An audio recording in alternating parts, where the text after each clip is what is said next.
Good evening, everybody. Thank you. Thank you very much. Thank you. Thank you.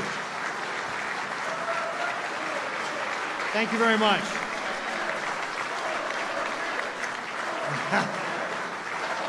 Thank you. Thank you. Yes, that's why we're all here, 4 more years. Thank you all very much for being here this evening. I very much appreciate you taking time out of your schedules to be here tonight and supporting my campaign for re-election as governor of the great state of Nebraska. Tonight, we have the honor of being visited by our vice president. I have known him for over a decade, and I can tell you that Mike Pence is a man of character, a man of integrity. He's a true patriot. He is someone who has served our country in the Congress as governor and now as our vice president. And he is a part of an administration that cares about what we think here in the States. This is probably the most federalist administration we've had since Ronald Reagan.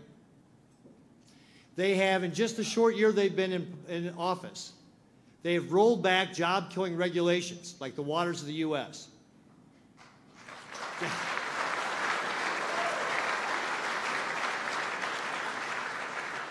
They've appointed more judges than ever in the first year of a president, including Neil Gorsuch to the U.S. Supreme Court,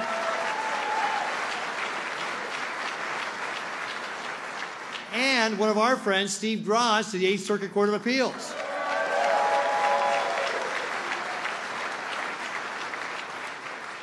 This administration has also enacted the most sweeping tax reform we have had since the Reagan administration with the Tax Cuts and Jobs Act.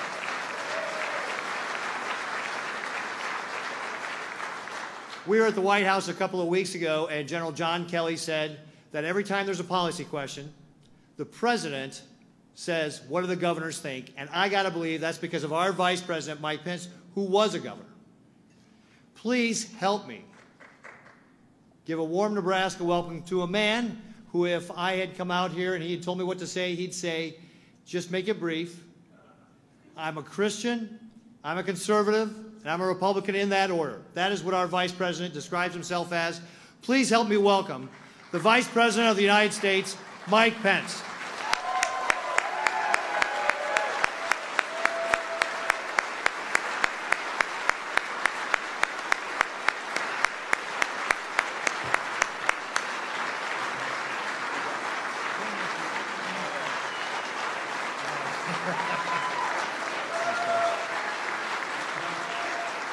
You're good at this.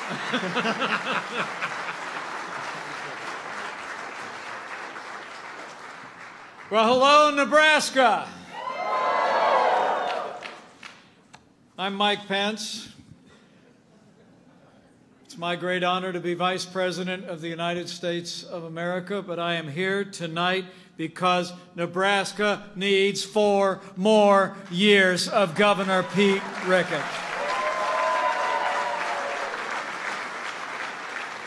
Governor, thank you for that overly generous introduction. Thank you for your great, great leadership. And it is a joy to be with all of you tonight, to be able to support my friend of many years, and now the 40th governor of the great state of Nebraska.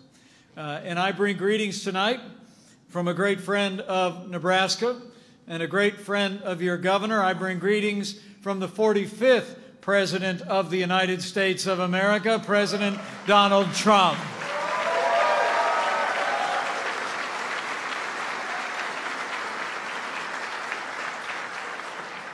I told the president in the Oval Office before I headed to the plane, I said, I'm going out to Nebraska and I'm going to see our friend Governor Pete Ricketts. And he said, give him my best. He's a great guy. And we just love your governor. He's been there for us from the beginning. He was there for us in the campaign. He's been there for us every step of the way. And Governor Pete Ricketts has made a tremendous difference for the economy and the families and the farms and the businesses across Nebraska. And we're honored to stand with him today.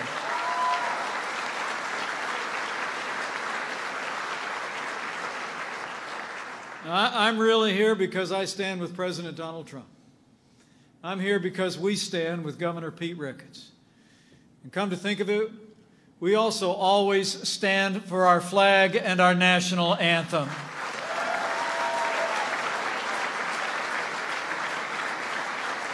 Tonight I want to thank you all for being here to support this good man and the extraordinary progress that he has made for the Cornhusker State.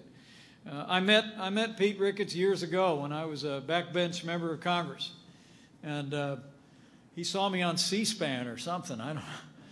And he called me up and he said that he wanted to sit down and he wanted to find out how he could be helpful. He's someone who was there for conservatives in the Congress, and I can honestly tell you, I was for Pete Ricketts before it was cool.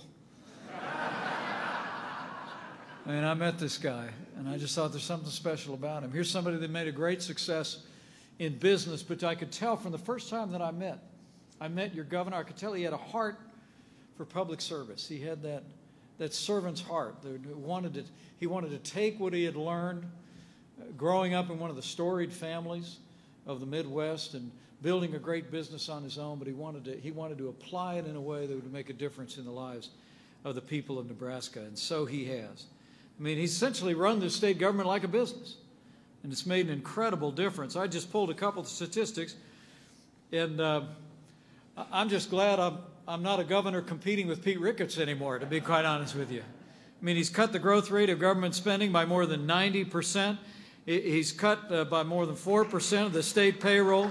His reforms to unemployment benefits have helped more people find jobs while cutting the unemployment tax by 25%. He's provided $840 million in property tax relief to the people of Nebraska, and this state's tied for the 4th lowest unemployment rate in America. That's a record of results.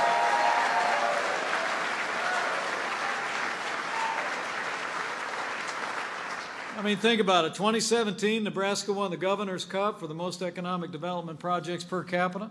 Nebraska has more than 1 million non-farm jobs, which is a record for the great state of Nebraska. I mean, that's a real record of success, men and women, and it's making a difference in the life of this state, but also the life of this nation. And I have to tell you, this governor of yours has also been a great partner of our administration. I mean, the last year, when I look back and I think of the progress that we've made under the leadership of President Donald Trump, I sum it up pretty simply. It's been a year of promises made and promises kept. I mean, think about it. Think about it. And President Trump promised to rebuild our military, restore the arsenal of democracy. In just a few short weeks, President Trump will sign legislation that will include the largest increase in our national defense since the days of Ronald Reagan.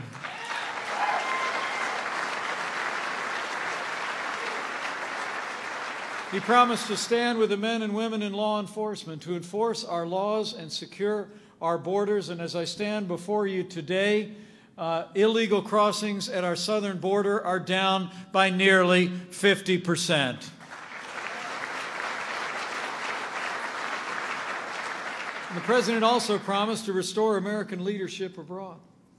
And I can't tell you how proud I am to serve side by side every day with an American president who once again embraces without apology America's role as leader of the free world. And he's leading every day.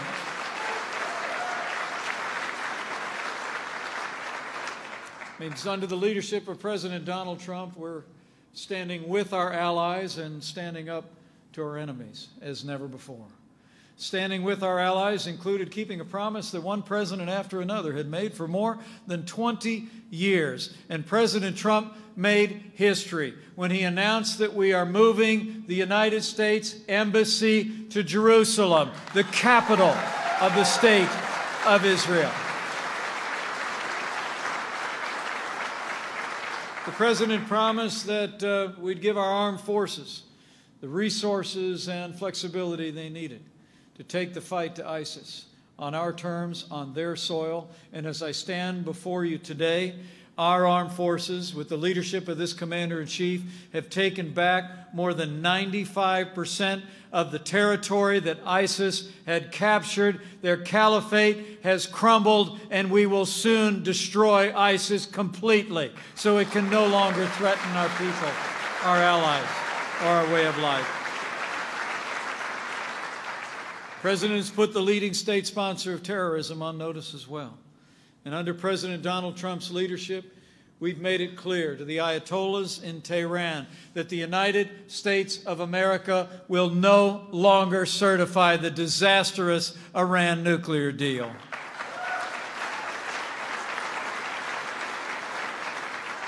And in the wake of years of provocations and threats, President Trump made it clear to the regime in Pyongyang that the era of strategic patience is over.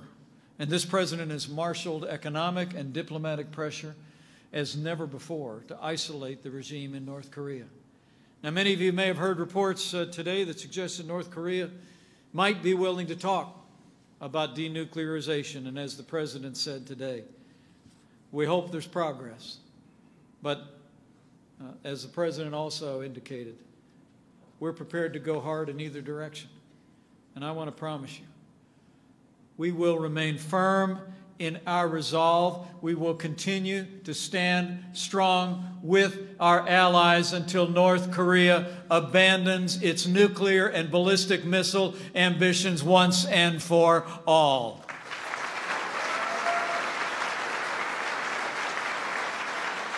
So just like here in Nebraska, leadership makes a difference.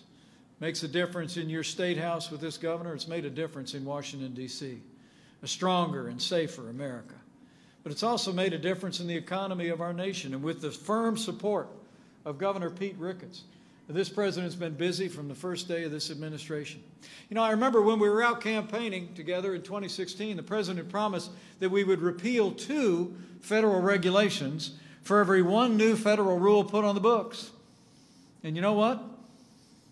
We didn't repeal 2 federal regulations for every new regulation on the books. So far, we've repealed 22 federal regulations for every new rule in the Code of Federal Regulations, including repealing the waters of the USA. This president's also been upholding the rule of law. Last year alone, President Trump actually managed to have confirmed more judges to the Court of Appeals in a single year than any president in American history, and that doesn't even count the appointment of Justice Neil Gorsuch to the Supreme Court of the United States. Conservatives all. The president's been busy unleashing American energy as well.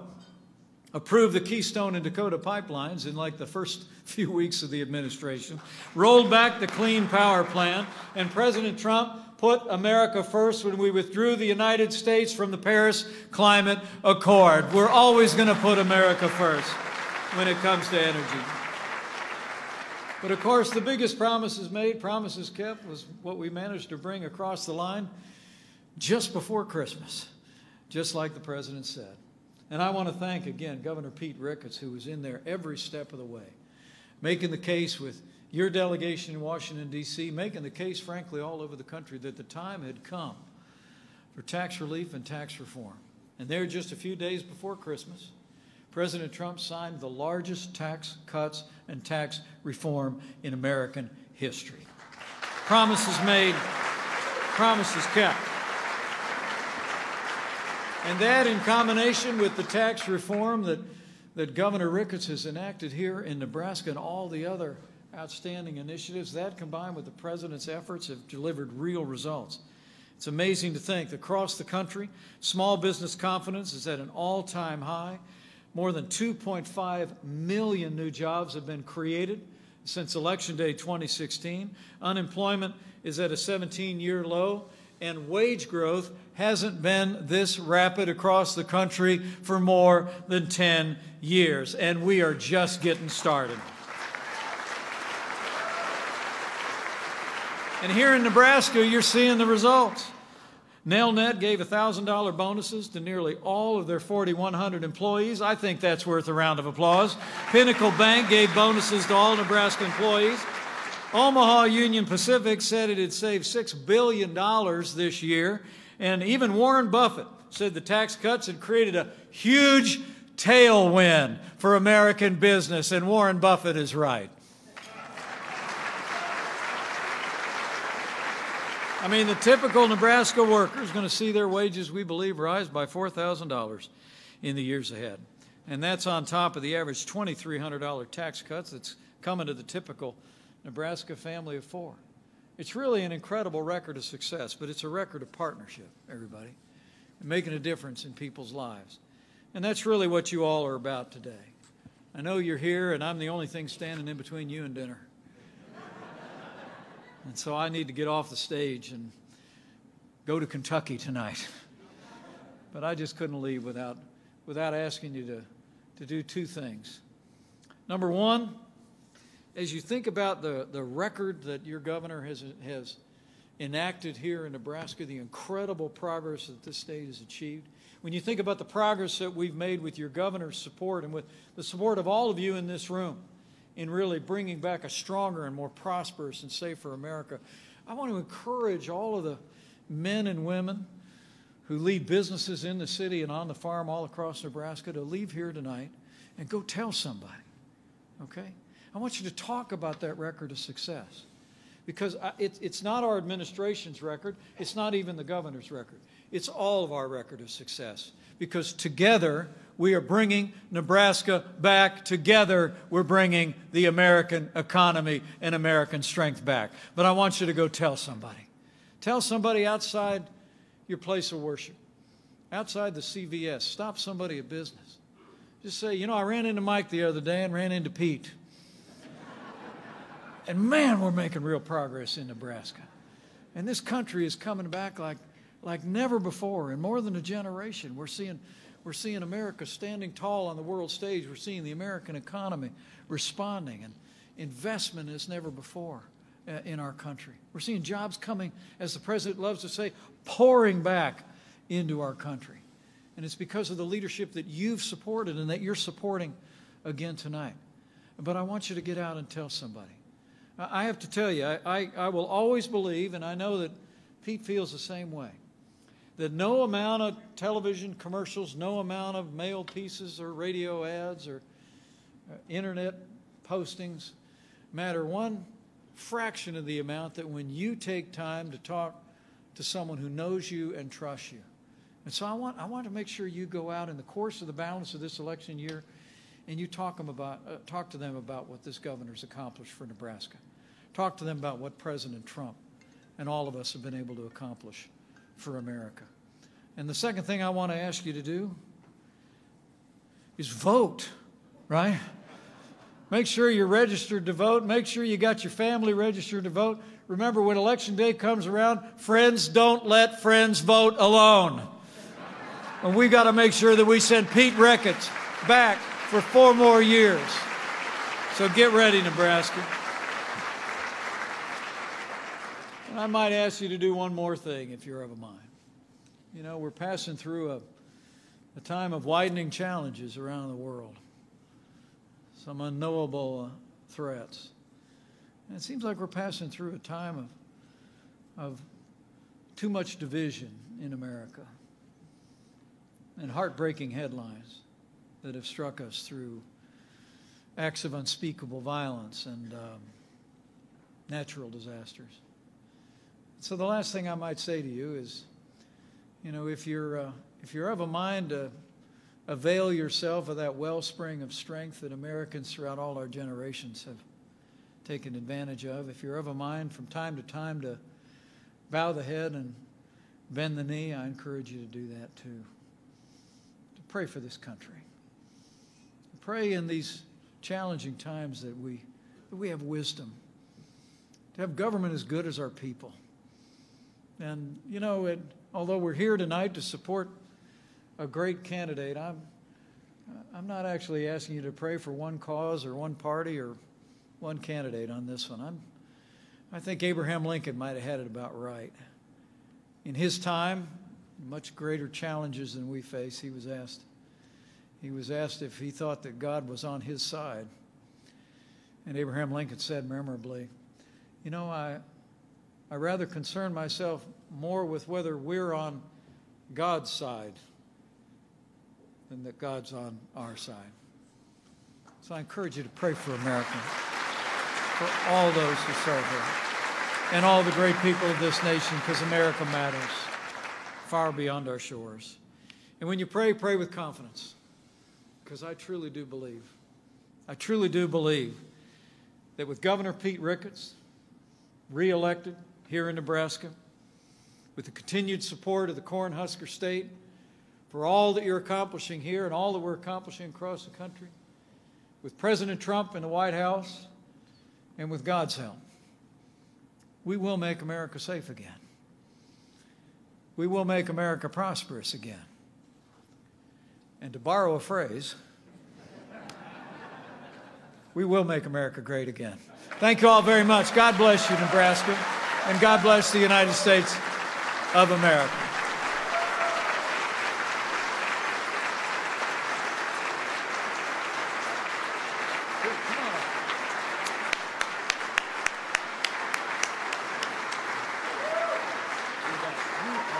Give him a big wave. Great speech. Great job.